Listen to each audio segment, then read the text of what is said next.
Imao si nesreću, jednu tešku, Tako je. prije nekoliko godina. Koliko je to prošlo godina od toga? Sada je prošlo 8 godina već od toga. Znači, šta je bilo?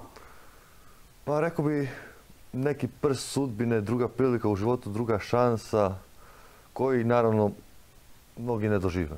Znači, moja priča je takva da jednostavno ja sam imao prometnu nesreću gdje auto me udario na pješačkom prijelazu. Prelazio sam na pješačkom prijelazu, na pola je bilo zeleno i onda se na pola prebacilo na crveno. Prijatelj mi je rekao pazi i tada me udario auto. Dobio sam teški potres mozga, krvarenje u mozgu, puknutu ličnu kost, više šalova po glavi i tijelu. Naravno, bio sam 2 dana u umjetnoj komi, 21 dan u bolnici, 2 tjedna sam ničeg nisam ni sjećao. Kasnije oporavak, logoped, psiholog, motorika, cijela desna strana je bila totalno zakržljala, nisam uopće mogao napraviti nešto smisleno. Doktori su mi govorili da nema smisla za mene, da je to gotova priča. Ali ja nekako u bolnici sam odlučio da to neće biti tako.